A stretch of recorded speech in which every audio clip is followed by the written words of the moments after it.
Comparison ઠીક છે પણ એક લાઈન આપણે શું કહેવાય લડાઈ છે એ તો કરવાની છે પણ આપણે કોઈ ઉપર દયા કરીએ તો એક લિમિટ સુધી કરવાની એમ એ ગલત કાર્ય કરે તો પછી પણ આપણે એના પર દયા કરીએ એનો હેલ્પ કરીએ એ સ્ટાર્ટ જો ગલત કરે તો પછી એનું મૂકવું પડશે એટલે આના શ્લોક ઉપર પરપરભાઈ એક્ઝામ્પલ પર આપે છે રામ ભગવાન કે એ બધા સાધુ છે આપણે બધા અત્યારે છીએ રામ રાજ્ય ઈચ્છીએ છીએ કે રામ ભગવાન જે રીતે રાજ્ય ચલાવતા હતા એવું આપણું રાજ્ય થઈ જાય એકદમ સાધુ ચરિત્ર છે પણ ભગવાન રામે સાધુ ચરિત્ર હતા પણ એના સાથે એમને કાયરતા ના બતાવી જ્યારે રાવણે અપહરણ કર્યું સીતામાનું ત્યારે એને મારવા માટે તૈયાર થઈ ગયા સેના સાથે બધું થઈ ગયું પણ એમને કાયરતા ના બતાવી એક લક્ષણ હોય છે કે આપણે દયા બતાવવાની પણ જો પછી સામેવાળો વ્યક્તિ લિમિટ ક્રોસ કરે તો આપણે આપણું કરવાનું એમને કે ખાલી એટલે જ તે શ્લોક રોપાલ મતલબ જનરલી કહેતા કે આપણે જે ગુસ્સો થઈ ગયો કે ભક્તિમાં આવે ને આ બધા એને કંટ્રોલ કરવાની જરૂર નથી ખાલી એને ડાયવર્ટ કરવો ગુસ્સો આવતો હોય તો એને કંટ્રોલ થશે જ નહીં અર્જુન ખુદ કહે છે આગળ શ્લોકના અંદર ચંચલમ હિ મન કૃષ્ણ મતલબ મારું મન એટલું ચંચલ છે કે એને કંટ્રોલ કરવું બહુ જ ડિફિકલ્ટ છે અને મારા બસમાં નથી એક ટાઈમ હું વાયુને પણ કંટ્રોલ કરી લેવા શકીશ પણ હું માઇન્ડને કંટ્રોલ કરું મારા બસમાં નથી તો એટલું ડિફિકલ્ટ છે માઇન્ડને કંટ્રોલ કરવું ગુસ્સાને કંટ્રોલ કરવું તો પછી એને એટલે શ્લોક રોપાલે શોર્ટકટ આપણે આપે છે કંટ્રોલ કરવા જો નથી ડાયવર્ટ કરો ગુસ્સો આવે તો અત્યારે કંટ્રોલ કરો પણ કોઈ જો ભગવાન વિશે કંઈ બોલી જાય તો પછી તમને સંભળાવો કઈ મતલબ જ્ઞાન હોય નથી એટલે જ ને અર્જુના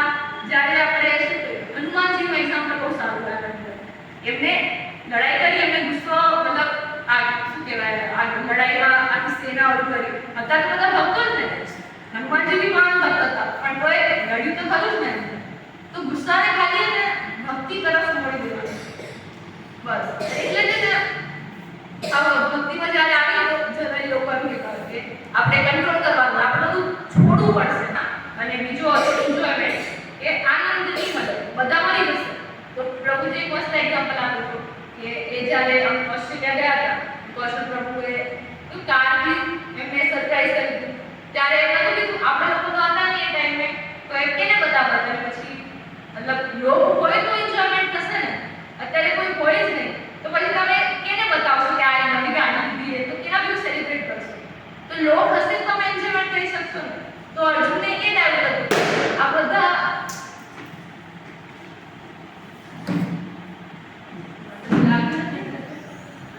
આ બધા લોકો મરી જશે તો પછી હું કેના બે કોઈ એન્જોય કરીશ કેમ કે યુદ્ધ કરવા માટે તો આખું કેટલા દેશોથી બધા આયા હતા સેના લોકો બધા જ મરી જશે તો બચશે કોણ એટ ધ એન્ડ આપણે જોઈએ છીએ ને કે બધા મરી જાય ખાલી એ લોકો જે 5 જણ છે મતલબ 5 પાંડવ અને દ્રૌપદી એ જ લોકો વધે છે પછી એન્જોય કરશે કે ના તો એ અર્જુનના દિમાગમાં આવે છે એટલે એ છે કે લડું શું કરવા એમ કે ચાલે જેવું હાલે તો એ બે રીઝન આવે છે અને પછી ત્રીજો રીઝન જે આપણે ત્યાં ડિસ્કસ કર્યો કે હું લડીશ તો મને પાપ લાગશે કેમ કે આ બધાને મારીશ મને પાપ લાગશે તો આ ત્રીજો રીઝન હતો જે અર્જુન આપે છે અને પછી જે ચોથો રીઝન છે ને એ આગળના શ્લોકમાં હોય છે જે એનું થોડુંક હું ઉપર બેઠો પછી આપણે ડિટેલમાં શ્લોક જોઈએ એ ચોથો રીઝન એ આવે છે કે ડિસ્ટ્રેક્શન ઓફ ડાયનેસ્ટી જો બાય ચાન્સ હું લડીશ તો સામેના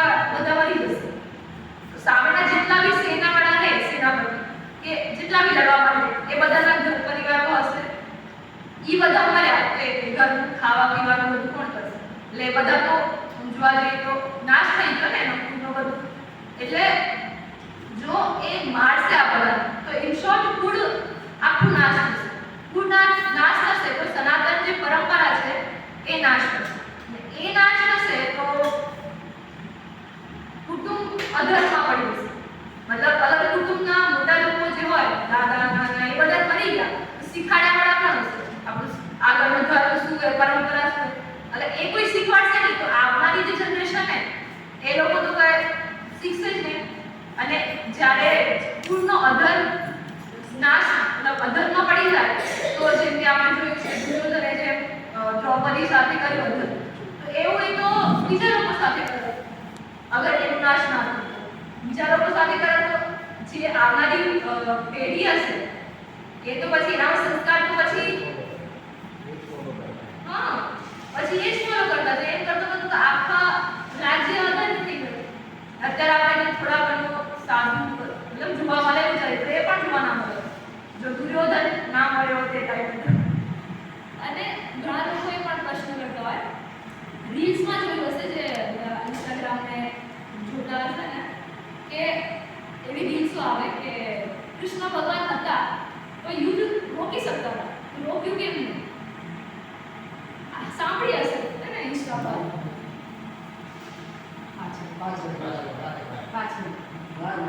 કૃષ્ણ ભગવાન હતા તો યુદ્ધ રોકી શકતા હતા. કેમ ના રોક્યું? મતલબ એને ખોટું થયું. રોકી શકતા હતા પણ એને યુદ્ધ કરાવવું એટલે કરાવ્યું. એ રોક્યું હોત તો બધું સિમ્પલ પતી જત ને પણ ના રોક્યું. તો આવા પ્રશ્ન જે આવે છે ને એ કેમ કે એ લોકોએ ભગવદ ગીતા તો ઓબ્વિયસલી વાંચી જ હોય એટલે એને લોકો ના ખબર હોય. પણ આપણે લોકો જાણીએ છીએ કે આ યુદ્ધ થવાનું જ હતું. આ યુદ્ધ કરવા માટે તો ભગવાન જન્મ લીધો હતો. આપણે શ્લોક આવે છે કે યદા યદા ધર્મસ્ય જ્ઞાનિર્ભવતિ ભારત અભ્યુત્થાન અધર્મસ્ય મતલબ અધર્મનો નાશ કરવા માટે પછી બીજા પરિત્રાણાય સાધુના વિનાશાય દુષ્કૃતમ. મતલબ વિનાશનો નાશ કરવા માટે અધર્મનો નાશ અને વાપસ પુનઃસ્થાપના કરવા માટે અવતાર લે છે. જ્યારે પણ અવતાર લે છે તો જો આ જે અસુરો છે જે કૃષ્ણ ભગવાન માર્ગદર્શ તો એ તો ઉપર બેઠે બેઠે મારી લેતા આમ કરતા મરી જતા. જન્મ લઈને આ બધું દુઃખ એમને તો વેઠું ને આપ્યું. રાધા રાણી દૂર રહ્યા 6 વર્ષ પછી બ્રજવાસીથી દૂર જવું પડ્યું, વૃંદાવન છોડવું પડ્યું. તો પછી આ બધું શું કરવા કર્યું? આમ બેઠા બેઠા કૃષ્ણ માર દેતા. જરૂર નથી એવું જોવા જઈએ પણ એમને અહીંયા આવ્યા મેઇન રીઝન તો અહીંયા આવવાનું છે કે એમના ભક્તો સાથે આદાન કરતા. અને વિનાશ કરવાનો એ તો સેકન્ડરી રીઝન છે. પહેલું રીઝન તો એ છે કે ભક્તો સાથે જે આદાન પ્રદાન છે ને એ તો એ આવે ત્યારે થઈ છે ને આપણે લોકોને વાપસ કે જે લોકો એમના ભક્ત છે એમને આનંદ દેવા માટે લીલાઓ કરવા માટે હા એ લીલા સાંભળીને અત્યારે આપણે કેટલો આનંદ આવે છે. તો એ તો કરવા માટે ભગવાન આવ્યા હતા. એટલે આપણે વિશ્વાસ થાય કે ના ભગવાન છે અને આ લીલા કર્યા ને છે મતલબ આપણે થોડું શું કહેવાય મળે હા કે ના ભગવાન છે એ આવશે ને આ બધું એટલે આપણે અર્જુનના કૃષ્ણ ભગવાન તો એ જે કે છે ને લોકો કે ના ભગવાન રોકી શકતા પણ એ લોકો તો સૌથી યુદ્ધ તો થવાનું હતું. પહેલેથી ડિસાઇડેડ જ હતું યુદ્ધ થવાનું છે પણ એ લોકો ભગવદ ગીતા નથી વાંચતા એટલે એ લોકોને આઈડિયા આવે નહીં. પણ આપણે લોકો વાંચીએ છીએ અને અમને ખબર છે. કારણ કે જો ભગવદ ગીતા આપણે નહીં વાંચીએ તો આપણે ખબર નહીં પડે કે સાધુ કામ કયું છે. કેમ કે જે પણ સાધુ કામ કરવાનું છે બધું શાસ્ત્રમાં લખેલું છે ભગવાન.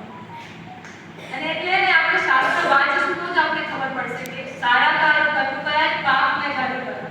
અને એટલે જ આપણે પછી એને પાપ કાર્યથી હટી શકીશું. તો આપણે ખબર જ નહીં હોય કે આ પાપ વાળા કાર્ય તો પછી આપણે કેવી રીતે આપણે કરી દઈશું ને એક જેમ કે એક એક્ઝામ્પલ આવે કે કૌશલ પ્રભુએ મને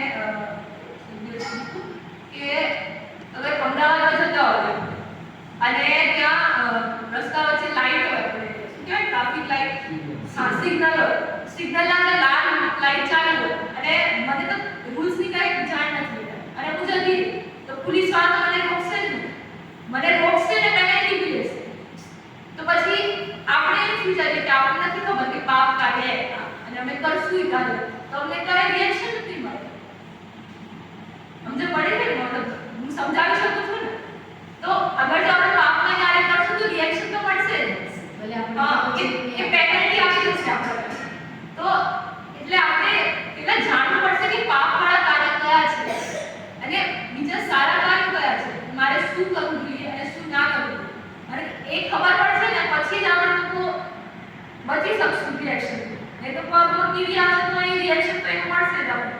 પણ જો જે વ્યક્તિ ભક્તિ કરતો હશે ને એને નહીં મળે કેમ કે એ સેવામાં રહે. કેમ કે આપણે